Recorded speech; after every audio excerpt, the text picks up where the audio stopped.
I stood in the doorway, the lemon bundt cake still warm in my hands, as my son looked me dead in the eye and said, "You've lived your life.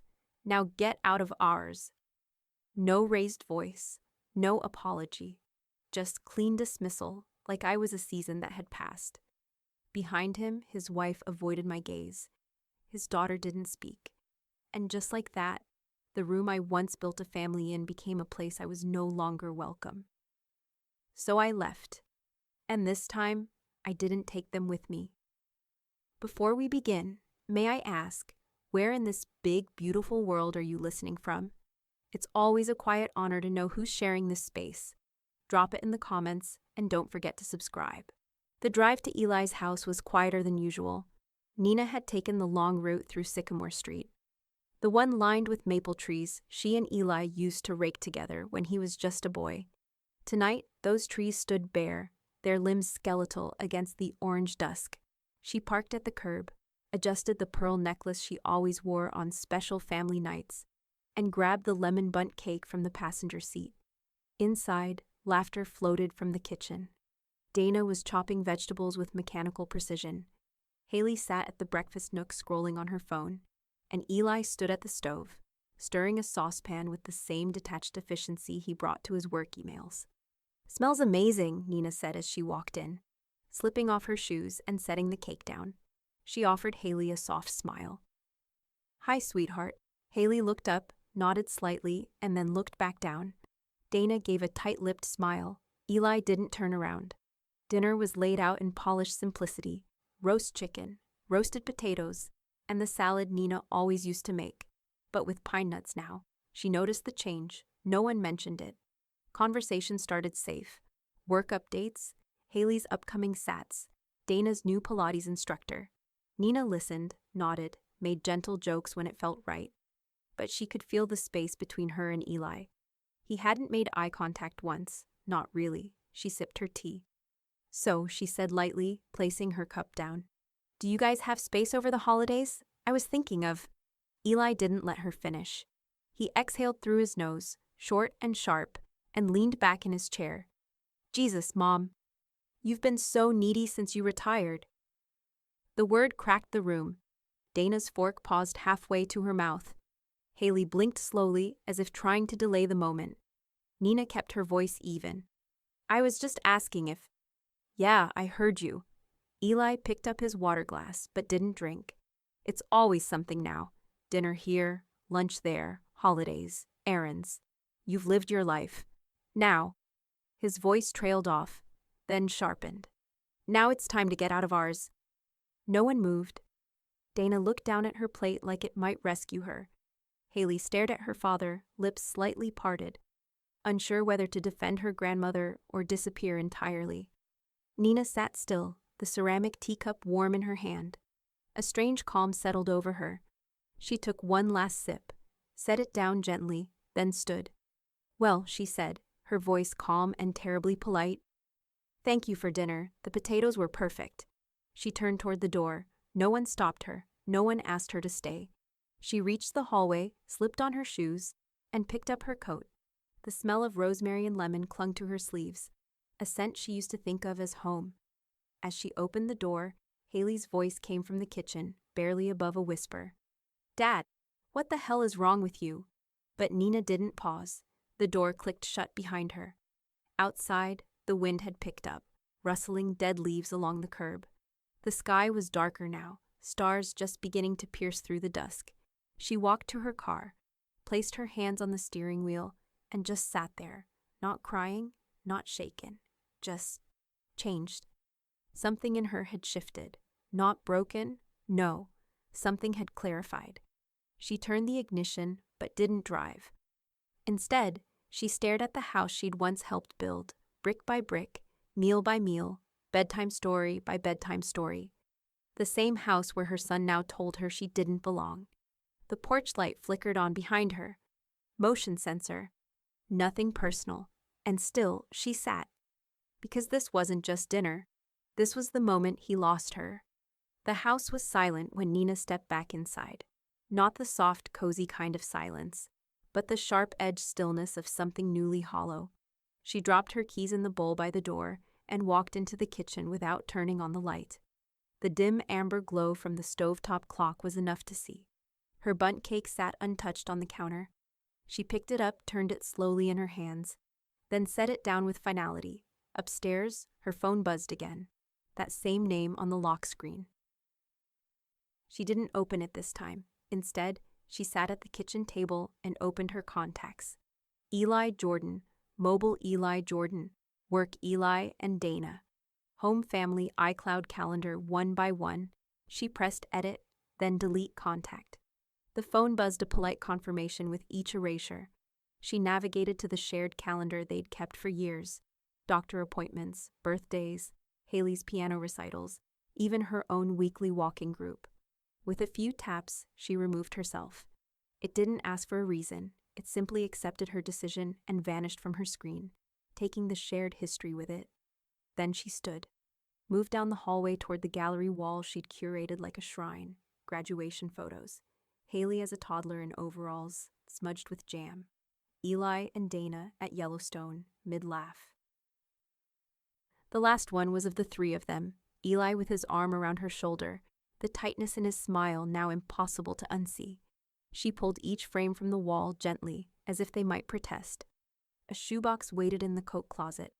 Old Converse sneakers she meant to donate.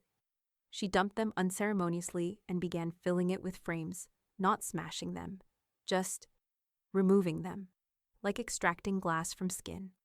She was taping the lid closed when the doorbell rang. Through the peephole, Ruth, holding a large thermos, wrapped in a chunky maroon sweater, hair slightly frizzy from the wind. Nina opened the door just far enough to let her in.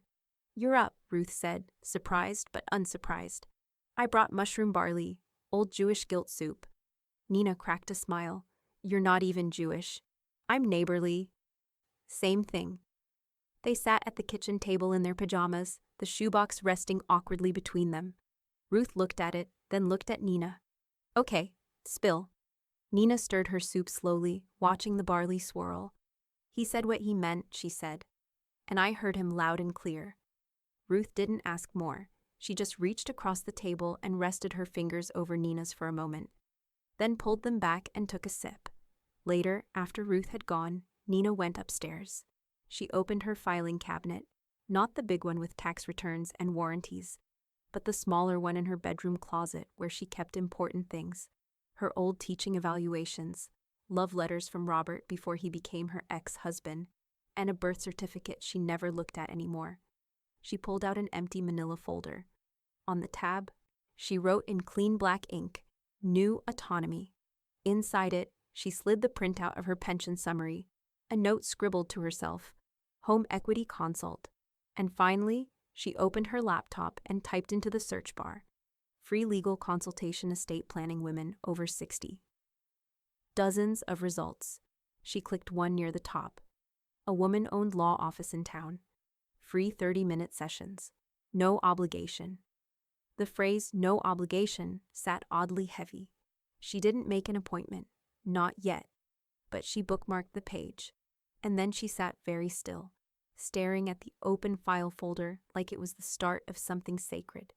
She didn't know exactly what this was going to become. Only that it had begun. The envelope was tucked between the pages of her grocery notepad, wedged in crookedly, like it hadn't meant to be found right away. Nina saw the corner peeking out as she reached for her list, planning to write down toothpaste and freezer bags and something warm for dinner. She slid the note out. No return address, just her name on the front in soft, loopy handwriting she knew better than her own. Inside, a single sheet of college-ruled paper, ripped from a spiral notebook. "I don't agree with him. I never have. You don't deserve the way he talks to you. You never did. I'm sorry I didn't say anything sooner. Love you. H." Nina read it once, then again, then a third time, more slowly, letting each word settle. Haley's handwriting hadn't changed since middle school, rounded letters with wide loops and the occasional heart over the I. She folded the paper carefully, edge to edge, and walked over to the side table near the front door. Opened the drawer, dug through old receipts, a dried-out pen, and a spare key to her neighbor's garden shed. She pulled out her wallet, The photo slots were empty now, but she slipped the note into the deep pocket behind her insurance card, where she used to keep Eli's first drawing of a fire truck. The wallet clicked shut and stayed shut. Later that morning, she sat on the porch with a cup of coffee gone lukewarm, the autumn chill clinging to her sweater. The bundled trees across the street reminded her of bones. She reached for her phone, thumb hovering over the contact. Cliff Lang, SCAT. The name brought a rush of memory, a no-nonsense lawyer who'd helped her mother set up her living trust. He had a voice like sandpaper and the patience of a mechanic. She tapped call. 3 rings, then, Lang here. Cliff, she said. It's Nina Jordan. You helped Lucille Foreman, my mother. Ah, Lucille with the crossword addiction. Of course. How can I help you? Nina looked down at her slippers, then straight ahead. I need to update my documents, simplify some things, remove who needs removing. There was a beat of silence on the other end. Then, come in Thursday at 10. I'll have coffee and forms ready. She thanked him and ended the call. Simple. It felt clean. That afternoon, she pulled down the box labeled Estate Docs from the linen closet. It smelled like dust and lemon oil. She carried it to the kitchen and opened the lid. Everything was in order. Of course it was. Nina had been a teacher. She filed things alphabetically, labeled everything, made notes in margins. The will was right on top, thick and formal with stapled pages. She opened it flat and began reading. Executor, Eli Jordan. Beneficiary, Eli Jordan.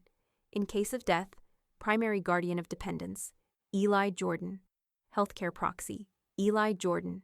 Every line, every clause, Eli, Eli, Eli. Like she had written him into every corner of her own disappearance. Her fingers curled slowly, not into a fist, but into decision. She opened the junk drawer and pulled out a black Sharpie, uncapped it, felt the slight rush of scent, chemical, nostalgic, like grading papers in red pen all those years ago. She drew one line, then another, Eli Jordan, gone with a stroke of ink. She kept going, wordlessly, methodically, each redaction like a surgical cut. She didn't need a bonfire, didn't need to shred. She just needed him off the page. By the time she finished, half the will was struck through. She closed the folder, exhaled slowly, and leaned back in her chair. The black marker lay beside her, its cap off, bleeding slightly onto the wood. She capped it, stood up, and placed the folder on the counter. It was no longer just paperwork. It was her first act of reclamation. The voicemail icon glowed like a small pulse in the corner of Nina's screen.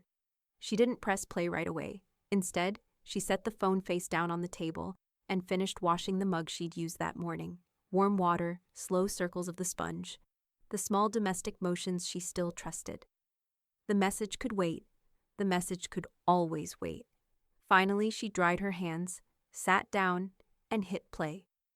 Eli's voice filled the kitchen. Mom, look. I didn't mean it the way it sounded, okay? Dana said I was harsh. I've just been stressed. Things at work and you get it. Just call me back. Please, let's not make this into some big thing. His tone, half irritation, half damage control, hadn't changed since he was 17, when he'd broken a neighbor's window and convinced himself it wasn't really his fault, when he'd said sorry only to get out of trouble. Nina listened once, then again. Then she opened her settings, scrolled to block this caller, and pressed confirm. Silence again. The kind she could finally own. The next morning, an email pinged on her laptop. From Dana. Subject, please read. Eli's just stressed. Please don't shut us out. He didn't mean what he said. We're all figuring things out. Maybe give it a few days? Nina stared at the blinking cursor in the reply box. She could already hear the rationalizations layered behind Dana's words. The practiced smoothing over of a woman married to a man who expected the world to accommodate him. Her fingers hovered over the keyboard. Then she clicked archive. No reply, no explanation. Just absence, clean and deliberate. Thursday came. The law office was smaller than she remembered, tucked between a bakery and an insurance agency that still had paper calendars in its windows. Cliff Lang met her at the door, taller than she recalled, with silver hair and kind eyes that didn't miss much.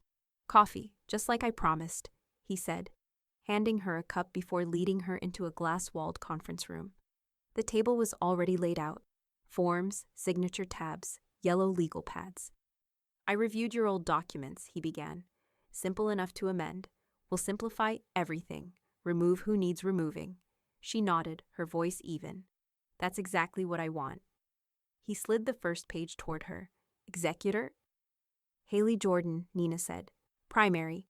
He hesitated only a fraction. Not Eli? No. She didn't elaborate, and he didn't press.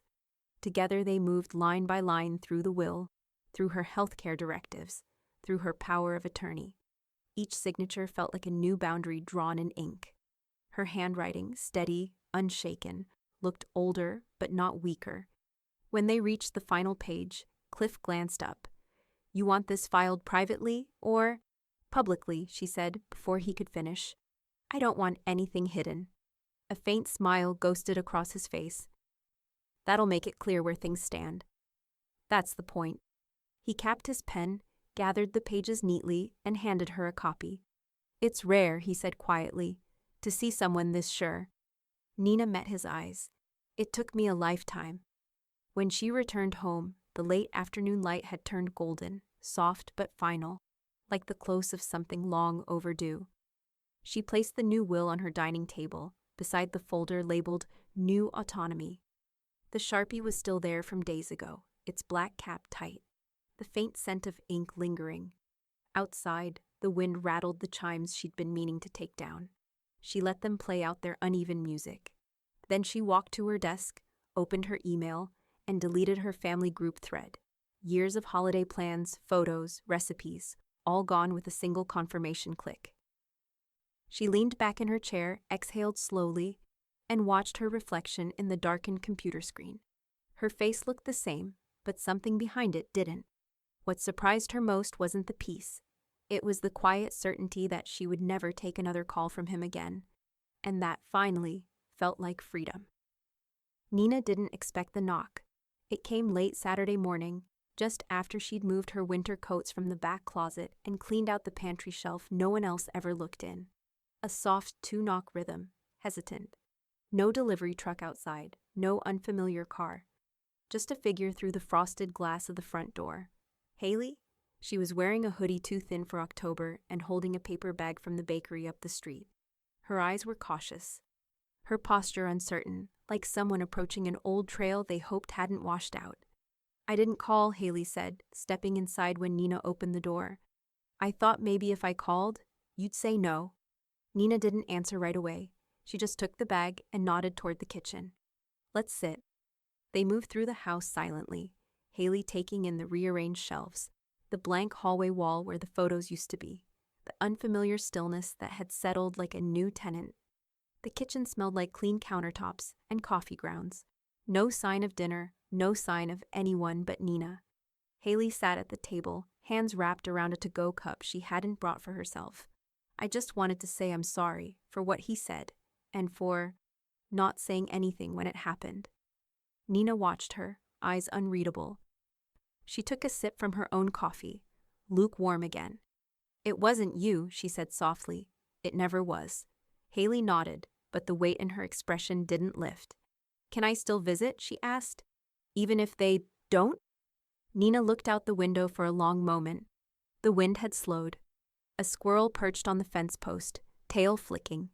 She turned back, met Haley's eyes. Of course, she said. Just don't expect me to talk about him. There was no bitterness in her tone. Just a clean boundary, offered like a line in chalk. Haley nodded. Fair. They finished their coffee in companionable quiet. The silence between them was different than before, no longer full of things unsaid, but of things mutually understood. Nina stood and grabbed her coat from the hook. Come on, walk with me. The neighborhood trail curved behind the subdivision, weaving through tall grass and sycamores that had already begun to shed. The sun was low but warm, casting long shadows across the gravel path. They walked slowly, Nina slightly ahead, hands tucked into her pockets. Haley kicked at the occasional leaf, her pace easy but deliberate.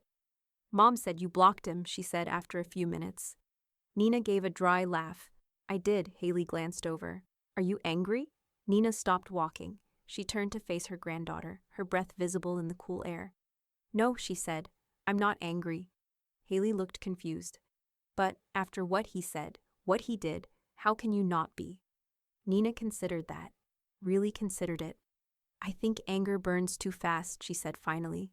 It makes a mess. Then it's gone. And they call it closure. But this… She looked up at the trees, the fading leaves, the pale sky behind them. This is different. This is clarity. Haley didn't respond right away. She just kept walking beside her grandmother, eyes fixed on the path ahead.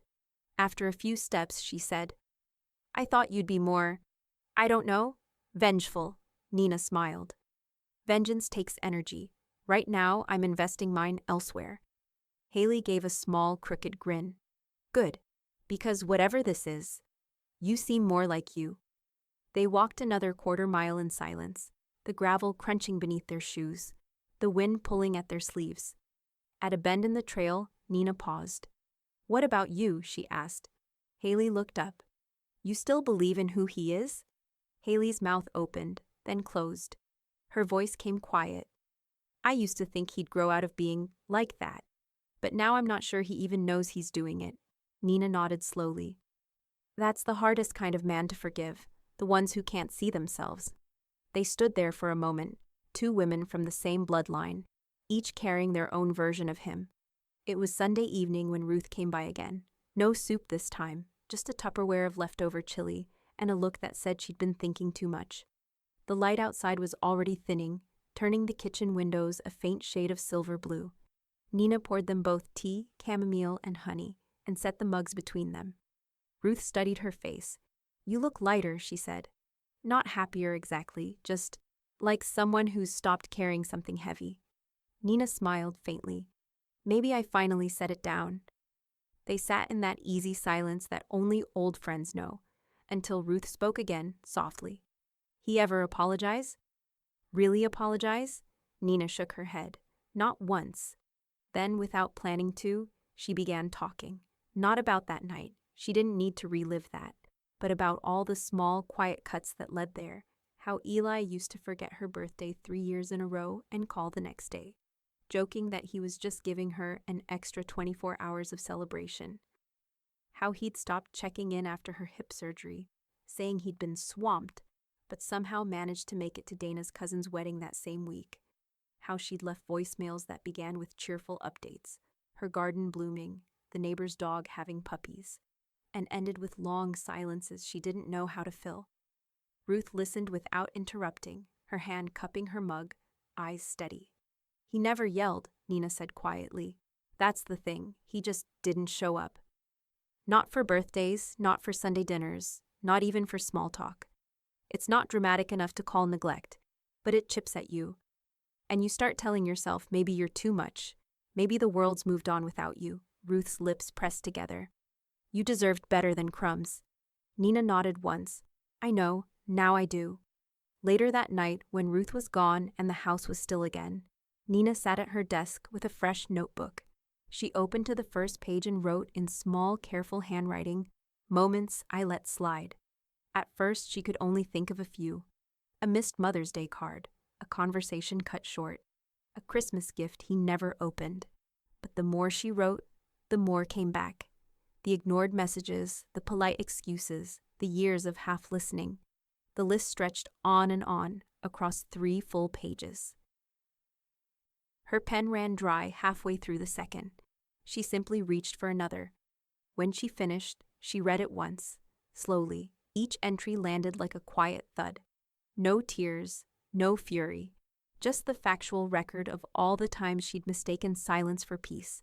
She tore the pages from the notebook, folded them neatly, and carried them to the shredder she kept in her office. The motor whirred softly as the paper disappeared in ribbons.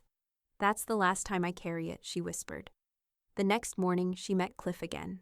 The sky was overcast, the kind of gray that felt like clean slate. He had the updated paperwork ready, thicker now, with fresh blue signatures where the black ones had once been. Everything's finalized, he said, tapping the stack with his pen. The new executor, the property designations. The health proxy, all clear. Good, she said. He slid over one last page. This is optional, he added. But you mentioned wanting an additional clause. No contact or contest from estranged parties. Nina read the paragraph carefully. The legal phrasing was impersonal, but its meaning was unmistakable. Anyone attempting to challenge her wishes would be barred from inheritance and from any further communication regarding her estate. She signed it without hesitation. Cliff looked up. You're sure? Absolutely. He placed the final copy into a crisp envelope and sealed it with deliberate pressure.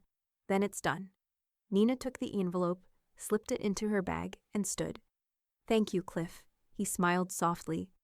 You've been your own advocate. That's rarer than you think. She nodded, adjusting her coat. Better late than never. Outside, the wind had picked up again. The air smelled faintly of rain. As she walked toward her car, she passed a mother holding her son's hand, both laughing at something she couldn't hear. For a moment the sight stung, but it passed quickly, leaving something lighter behind.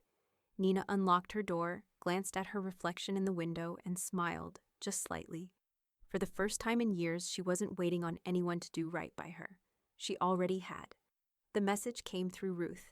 They were sitting on Nina's porch that Thursday afternoon, splitting a slice of banana bread and watching the wind skim the tops of the grass. The street was quiet, the kind of ordinary quiet that once made Nina feel lonely. Now it felt earned. He's calling people, Ruth said abruptly, not looking up from her tea. Nina didn't ask who. She already knew. He said you've been acting paranoid, Ruth continued. That you're isolating, that maybe your memory isn't what it used to be. Nina's jaw didn't tighten, but the pause before she answered was ice cold. Who'd he tell that to? My sister, Ruth said flatly.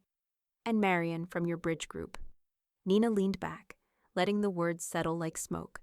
She stirred her tea, though it didn't need stirring. So he's building a case, Ruth snapped. He's trying to smear you to family, to your friends. It's disgusting. You're the sharpest person I know. That's not the point, Nina said, setting down her spoon. He doesn't need it to be true. He just needs enough people to wonder. By nightfall, the idea had sunk in. Not as fear, but as a challenge. The next morning, she made an appointment with Dr. Lila Benton, her longtime primary care doctor.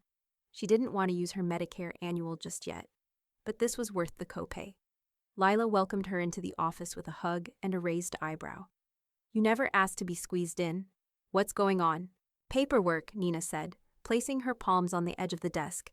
I need a documented wellness evaluation, full cognitive screen, mental fitness, all of it.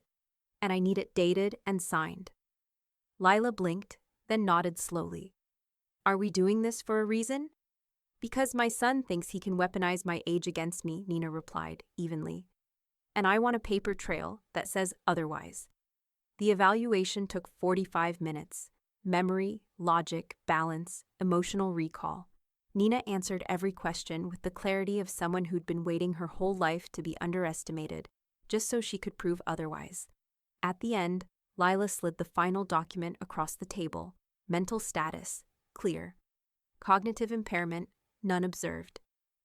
Emotional reasoning, strong. Signs of decline, absent. She tapped the bottom corner. Initialed and time-stamped. Nina folded the report like a letter and tucked it into her purse. Thank you, Lila. I'd tell you to let me know if anything changes, Lila said with a grin, but I think you'd be the one telling me first. That afternoon, Nina met Cliff at the office. His door was already open, papers stacked neatly, the legal pad she recognized from their last meeting sitting at the ready. Without a word, she handed him the folded document. He read it once, then again. Smart, he said. It's not for now, Nina replied. It's for later, in case he tries to contest anything or file guardianship nonsense behind my back. Cliff nodded slowly. You're thinking ahead. That makes it harder for him to move anything through court without triggering a red flag. She sat across from him, calm and steady. I don't plan to fight him, she said. I plan to be already finished when he shows up to argue. He smiled faintly. That's the best kind of defense. He opened her file folder, now labeled Jordan, Nina, full protection, and slid the evaluation into a plastic sleeve. right behind the will. Let him talk, he said, closing the folder. He's not getting near this paper trail. That evening, Nina sat by the fireplace with a small glass of red wine, feet tucked beneath her, Ruth's words still echoing faintly in her ears. Paranoid, isolating, unstable. No, not even close. She picked up her book, opened to where she'd left off, and read the same line 3 times before smiling and setting it down. Because some stories no longer mattered, and some, like hers, had only just started to be written in ink no one could erase. The insurance rep's voice on the phone was smooth and scripted, but Nina listened carefully for hesitation. Yes, ma'am, the woman said. You're listed as primary policyholder. All change requests must be verified with security questions before proceeding. Nina answered each one without pause. Her mother's maiden name, the make of her first car, the street she grew up on. There was a soft keystroke pause. Okay, the rep said. And what changes would you like to make? Nina stared at the name on the printout in front of her, Eli Jordan, sole beneficiary, and calmly said, I'd like to revoke all current listed beneficiaries and assign the payout to a new recipient. There was a brief silence on the other end. Then, understood. May I ask the name of the new designee? Nina smiled slightly as she looked down at the information she'd already prepared. The Children's Literacy Endowment of Southern Maine. She spelled it carefully, provided the EIN, confirmed the address. Please note, she added, this change is to be made irrevocable and noted in the public record attached to my account. The rep sounded a little surprised, but professional. I'll file the new forms today. Expect an email with confirmation within 24 hours. Thank you, Nina said. I appreciate your help. She hung up, one less tie to cut. And this one felt good. That afternoon, Ruth dropped by with a box of bulbs for Nina's garden. Tulips, crocus, daffodils. The kind that wouldn't bloom until well after the snow had gone. They sat on the back steps with their hands in their laps, looking out over the yard like it already belonged to spring. Where's it all going? Ruth asked quietly. Nina didn't pretend to misunderstand. She pulled a manila folder from beside her and opened it to the page she'd printed that morning. Here, she said, children's books, literacy scholarships, one small fund at my old elementary school library. The rest will support girls' reading programs across the state. Ruth's eyes softened. That's legacy, on your terms. I'm not trying to make a statement, Nina said. I just want to put something back into the world that doesn't come with conditions. Ruth reached over and squeezed her knee. Then you're doing it right. That night, Nina sat at her writing desk, the one she'd sanded and painted herself years ago, the one Eli used to scribble math homework on when he was little. She lit a small desk lamp, pulled out a sheet of thick stationery, and uncapped her pen. Dear Haley, this is not a goodbye. This is not a warning. This is just the truth told quietly. She wrote slowly, carefully, not to defend herself and not to attack him, but to make a record of what happened, of what she changed, of what she hoped her granddaughter might one day understand not as retaliation, but as restoration. You don't need to pick a side. I already picked mine. I picked peace. I picked integrity. I picked a future you're still invited into. No guilt, no passive aggression, just a bridge laid down for whenever Haley was ready to walk across it. She folded the letter and slipped it into a plain envelope. Sealed it. Wrote Haley in her cleanest cursive. Then she opened the bottom drawer of her nightstand and pulled out a shoebox. Inside, a few keepsakes, photos, recipes, a small brooch that had belonged to her mother. She added the envelope to the center and closed the lid. On the top, in permanent marker, she wrote, Later, when you're ready. She placed it back in the drawer and closed it with both hands. It was quiet in the house again, the kind of quiet she used to dread. But now, it felt like clarity. Because legacy wasn't about bloodlines anymore. It was about choice, and Nina had finally made hers. The co-op building sat on a quiet street lined with sugar maples and aging brick sidewalks. No leasing banners, no sales pitch. Just a modest green sign above the buzzer that read, Harbor View Cooperative, residents over 55. Nina stood outside for a long moment before ringing the bell. The air carried that crisp, late October scent. Dry leaves, distant chimney smoke, the faint trace of coming cold. Inside, The lobby was warm and clean, filled with filtered sunlight and real plants.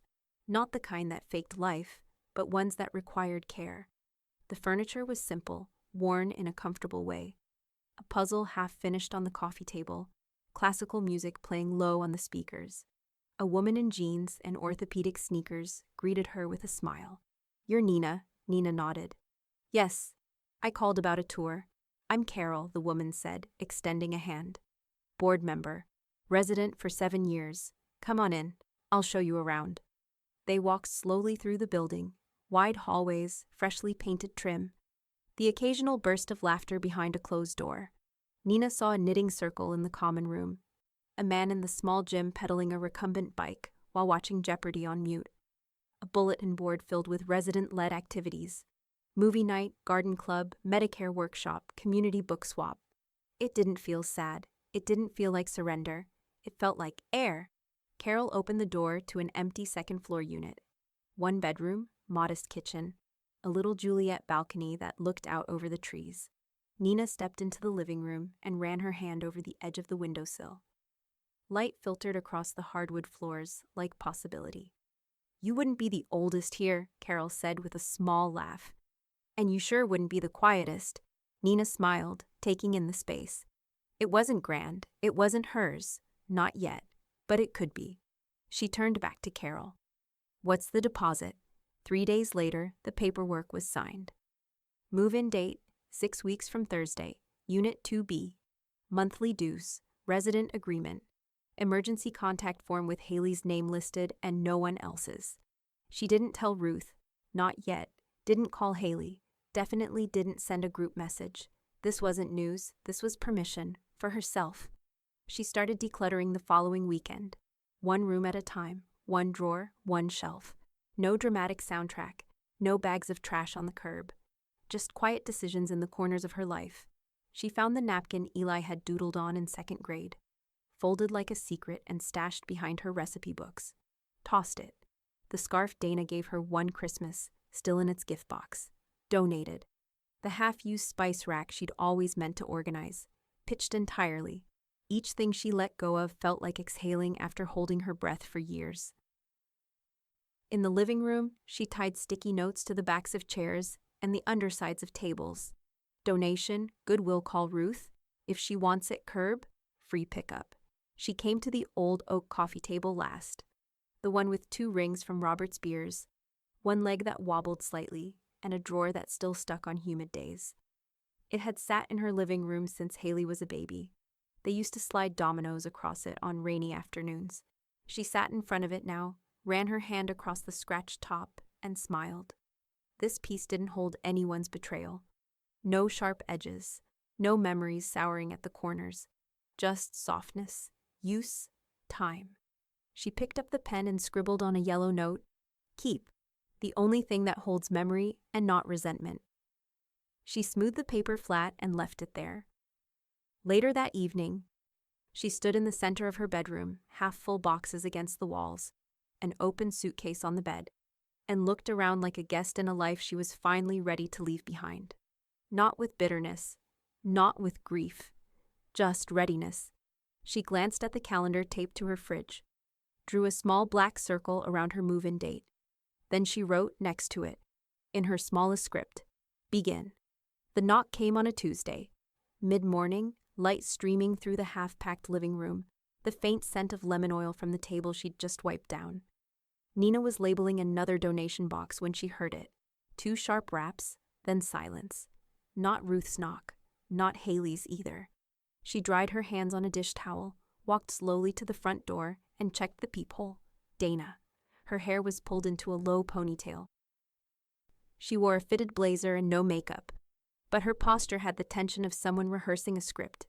She stood stiffly, arms folded across her stomach, like she wasn't sure if she was here to apologize or defend something. Nina opened the door halfway, didn't unlatch the chain. Dana blinked at her. "Hi." "Hi," Nina said calmly. Dana glanced past her, toward the empty walls behind her shoulder. "You're moving." Nina didn't answer, just held the door steady. Dana swallowed. "Eli doesn't know I'm here. He wanted to come himself, but I thought maybe you'd, I don't know, hear it better from me." Nina stepped onto the porch, pulling the door gently behind her until it clicked shut. She stood in front of it now, arms at her sides. Dana took a breath. He wants to smooth things over, that's what he said. He knows it came out wrong. Nina's voice was level. It didn't come out wrong, Dana faltered. He's stressed. With work and the house, and the thing with Haley, he told me to get out, Nina said, not harshly, just factually. So I did. Dana flinched, the silence between them stretching long enough to expose everything that hadn't been said for years. I think, Dana said carefully, that if we all just sat down— It's not a miscommunication, Nina interrupted. It's a habit, you know that. He dismisses, then apologizes. Then everyone pretends it didn't happen. Dana looked down at her hands, her mouth tightening. Nina went on gently but firmly. This wasn't about one dinner.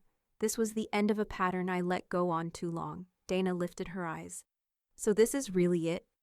Nina's voice didn't waver. It was before he said it. She didn't move, didn't soften. She didn't need to. There was nothing cruel in her tone, but there was no space left for negotiation. Dana shifted her weight. Haley's caught in the middle. No, Nina said. Haley is exactly where she's chosen to be. Just like me. Another silence. Dana looked out toward the street, toward the quiet houses and turning leaves. You were always the steady one, she said, almost wistfully. It was easier when you absorbed everything. Nina nodded once. That's the problem, isn't it? They stood there for another long breath. And then Dana did something Nina didn't expect. She nodded, just barely, not in agreement, in acknowledgement. She turned to go, got halfway down the walk, then stopped, turned back. If he reaches out, will you listen? Nina tilted her head slightly. I did, for years. She stepped backward, placed her hand on the door, and added one final line, not cruel, not bitter, just true. I'm not standing on the porch anymore. Then she closed the door, not with force, not for drama, just with a simple final click. The first morning in Unit 2B, Nina woke up before sunrise. Not from habit, not from worry. Just the quiet stretch of unfamiliar sheets and the subtle sound of someone else's coffee maker humming 3 floors below. The co-op building breathed differently, softer, slower. No creaking floorboards above her, no footsteps pacing in the hall. She didn't miss the old house. She missed nothing. She poured herself a cup of coffee and stood by the little Juliet balcony, wrapped in a cardigan, watching the light roll in over the trees. Golden, calm, the kind of morning that didn't ask her to be anything. By 9 a.m., she'd met her next-door neighbor, an 82-year-old woman named Louise, who wore orthopedic sandals with rhinestones, and used the phrase modern widowhood like a challenge. They didn't talk about children. No one here did. That afternoon, Nina stopped by the community lounge, not because she had to, but because she wanted to. She brought 2 carafes of fresh brewed coffee and a tin of oatmeal cookies she'd made the night before. Nothing fancy, just warm, familiar things in a space that hadn't known her long enough to expect them. A man in cargo shorts said thank you and returned to his crossword. A woman with silver curls tapped her mug twice on the table in appreciation. No one asked what she used to do. No one asked who she used to belong to, and that somehow made room for her to exist. On Wednesday, she signed up for art night. A small gathering in the shared rec room, mostly pastels and acrylics, led by a retired kindergarten teacher with shaky hands and a laugh that filled the corners. Nina painted a bowl of pears. They came out wrong, lopsided and oddly blue, but for 2 hours no one corrected her. And for the first time in decades, she didn't feel like she owed anyone an explanation for where she was or why she was there. The library shift came by accident. She'd stopped in for a mystery novel and overheard a clerk say they needed a Tuesday volunteer. Nina signed up before she could talk herself out of it. She shelved books, labeled returns, ran her fingers across bindings like old friends. A little girl asked her where the dragon books were. Nina walked her to the shelf and pointed. The girl hugged a copy to her chest and said, "Thanks, library lady." Nina smiled. That's me. Still, she never brought up her past. Not in the lounge, not in the library, not in the folding chairs during Saturday movie night. If someone asked about family, she answered with a gentle nod or a soft, "Not local." No one pried. They just let her be. Her room began to take shape slowly, books on the windowsill, a red throw pillow from Ruth, a hanging plant she hadn't killed yet. The oak coffee table sat between the armchair and the balcony doors, holding her tea mug and a crossword puzzle someone had left half-finished in the lounge. Above her small writing desk, she pinned a quote she'd scribbled on a note card the day she'd signed the lease. "Quiet is freedom." She read it every morning, not for motivation, just for confirmation. One afternoon, as she finished shelving a stack of biographies at the library, someone tapped her shoulder lightly. Kim, the building coordinator. Younger than most residents, sharp eyes, not the kind of person who said things she didn't mean. "You're settling in better than anyone I've seen," she said. Nina looked up, surprised. Kim continued. "Most people take a while to shake the life they came from. But you?" She tilted her head. "You walked in like you already knew this was yours." Nina smiled softly. "That's because I did." Kim nodded. "Well, you're making it better." And with that, she walked off. Nina stood there for a moment, hand resting on the spine of a book she'd already shelved, heart beating just a little lighter than before. For the first time in a long, long time, she wasn't adjusting. She was just living. Nina saw Haley waiting near the corner of the courtyard, leaning casually against the fence, arms crossed, her canvas tote slung over one shoulder. She hadn't texted to confirm. She hadn't needed to. The plan had been made weeks ago, and Nina trusted her now to keep her word. That alone felt new. "Hey," Haley said when Nina walked up, eyes scanning the building behind her. "This place is cute, and not in a sad way." Nina smiled. "That's what I thought too." They started the tour at the front lobby, where the puzzle table had a new half-finished skyline, and someone had left a note beside the coffee maker. "Caffeine is cheaper than therapy." Haley chuckled at it, then followed Nina past the lounge, the rec room, and the small art wall where some of the residents displayed their latest sketches and paintings. "That one's mine," Nina said, pointing to a framed canvas tucked in the corner. Haley squinted. "Are those blue pears?" "Creative license," Nina said dryly. They walked upstairs, Nina leading with quiet confidence, Haley taking it all in, the airy hallways, the soft overhead light, the way her grandmother didn't apologize for a single thing. In Unit 2B, Haley stood in the doorway for a moment. "It smells like books and lemons. I don't know why, but that feels right," Nina laughed. "That's basically my aesthetic." They didn't linger long. Nina showed her the balcony, the tiny writing desk, the framed quote above it. Haley read it out loud. "Quiet is freedom," she said, then nodded slowly. Yeah, I get that now." They took their noodles to the community garden, where 2 Adirondack chairs faced a raised bed of rosemary and lavender. The late autumn sun made the gravel path glow. Haley opened the takeout container and immediately groaned. "You always knew the best Thai spot." "It's proximity, not wisdom," Nina replied. "They deliver here in under 15 minutes. Haley grinned and dug in. They ate for a few minutes in silence, the kind that didn't need to be filled. Halfway through her noodles, Haley reached into her bag and pulled out the envelope.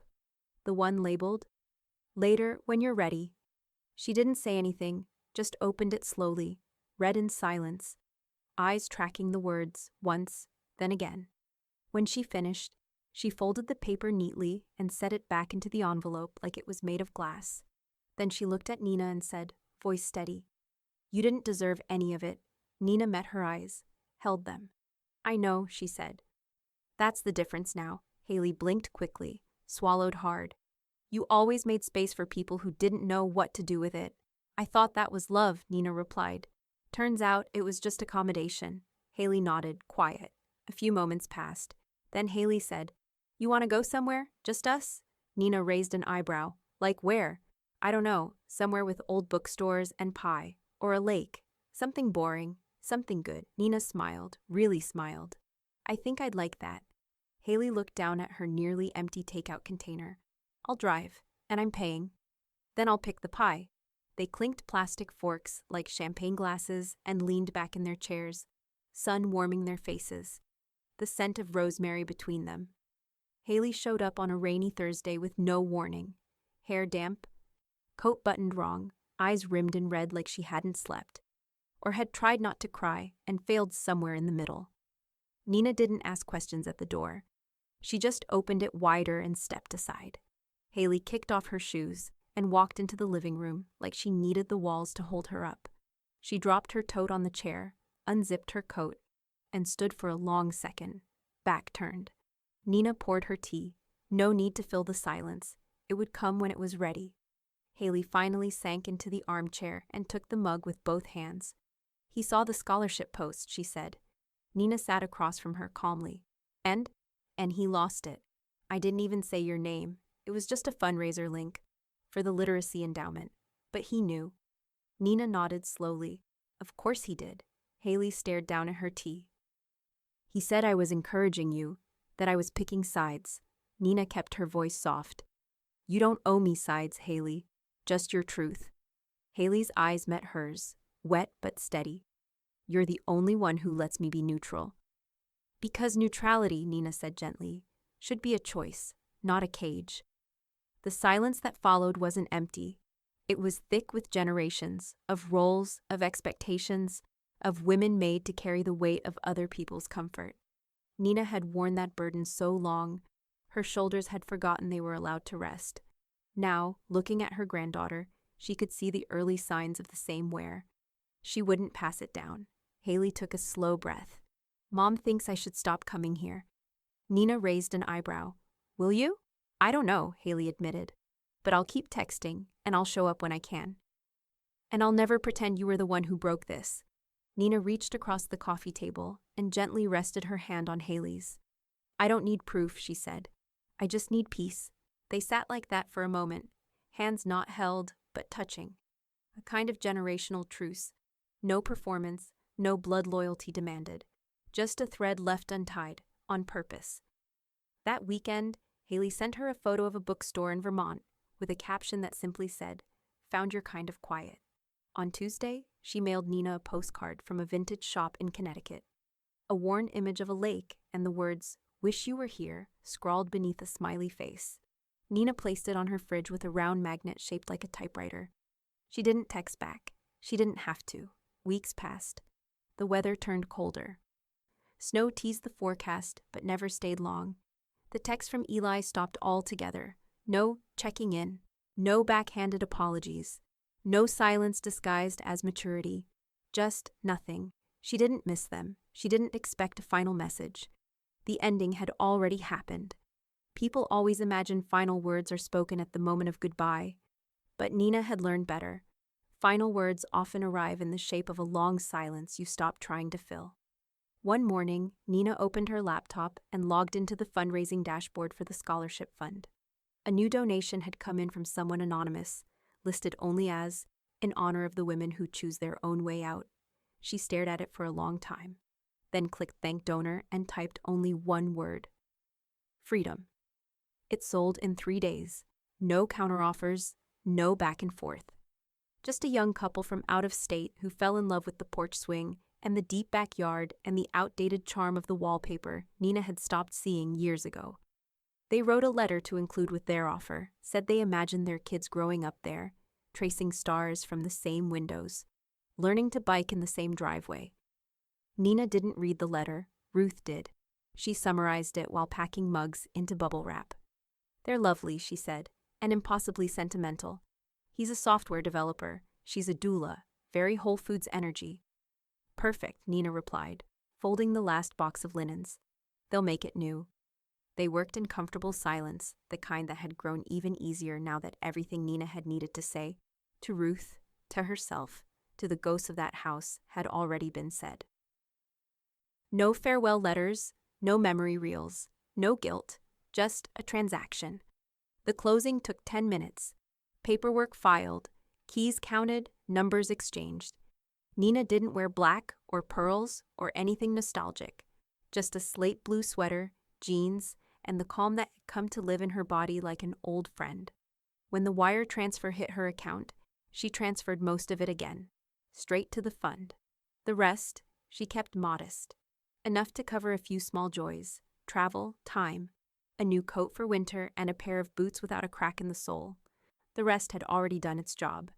It had kept her in a house she no longer needed. That evening, she and Ruth stood in the now empty kitchen. Nina ran a cloth one last time over the counter. Not because it was dirty, but because she wanted it to be clean when it wasn't hers anymore.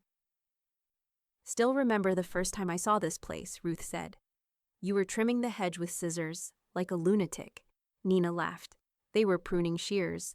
They were kitchen shears." They both smiled. Ruth closed the final box and straightened up. "You want to say anything to it?" Nina shook her head. "I already said everything I needed to when I left." She didn't look around again. The next morning, her inbox pinged. From Cliff Lang. Subject: finalized, all documents officially filed. Transfer completed. Non-contestable clause accepted by registry. Congratulations, Nina. You just rewrote the ending most people are too scared to touch. See, she read it twice, then deleted the email. Not because it didn't matter, but because it was done. At noon, the new owners pulled into the driveway. Silver SUV, toddler in the back seat. Trunk full of taped boxes and bright new beginnings. Nina stood on the porch, not in mourning, not in memory, just in the final position she would ever hold in that house. The woman stepped out first, smiled, nervous, hopeful. She reached out a hand. Nina didn't shake it.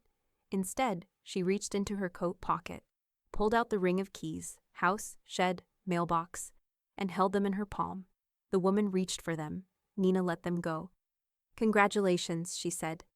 And then she turned, didn't linger, didn't look back, didn't narrate it in her head, just walked down the front steps, hands free, body light, the gravel crunching under her feet like punctuation. The car door closed behind her. The envelope came on a Monday, thin, hand-addressed, with careful loops in the script. Postmarked from Bangor. The return address matched the name listed on the endowment's first scholarship disbursement. Nina slid it open slowly, sitting at her desk with the window cracked just enough to let in the sound of early birds and wind rustling through the last of the dry leaves. Inside was a folded piece of lined stationery and a photo. A smiling teenage girl, holding a library card and a new hardcover of Charlotte's Web, standing in front of a school Nina had never visited. The note read, "Dear Nina, I don't know you, but I wanted to thank you. This scholarship gave me time to write. Not just homework, but stories. I never thought my name would go in a book one day. Now I think maybe it could. I won't waste the gift. I'll pass it on. Love, Avery." Nina read it twice, then carefully tucked the letter and photo into the old filing folder marked New Autonomy, the same one that held the legal copies, the estate plan, and Haley's handwritten note from months ago. She slipped Avery's letter in right behind it, not as proof, as legacy. Later that day, she sat on the patio with a glass of iced tea and her favorite wool throw across her legs. No appointments, no reminders buzzing on her phone. Just a few penciled-in notes on her kitchen calendar. Library shift Tuesday, train trip next weekend. Garden club, maybe. It wasn't empty, it was curated. At 3:10 p.m., a hummingbird hovered near the window box. At 3:12, it vanished. Nina didn't reach for her phone. She didn't try to capture it. She just watched. Let it leave. Some things weren't meant to stay. And some things, she learned, were never really hers to begin with. The phone never rang anymore. Not from Eli, not from Dana. And curiously, not from anyone who used the word should when talking to her. No more updates she hadn't asked for. No more invitations dressed as obligations. No one called her mom now. No one needed to. She had not abandoned the role. She had simply walked away from the performance of it. That evening, she updated her legal file. She printed one last page, titled it in bold just for herself. Status, final, peaceful, unapologetic. She slid it into the last sleeve of the binder, zipped it shut, and placed it back in the filing cabinet. Then she turned off the lamp, poured herself another inch of tea, and stepped back outside. The sky was turning lavender above the rooftops. The wind was soft.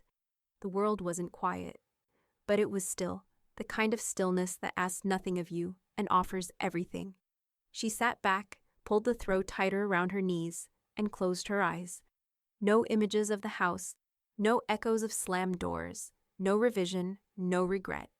Just the sound of her breath, and the wind, and the final truth she never had to say out loud, but chose to, now, just once, just for herself. She spoke it like a verdict, soft, final, flawless. My son said, "You've lived your life, now get out of ours." So I evicted him from mine, permanently, and never looked back.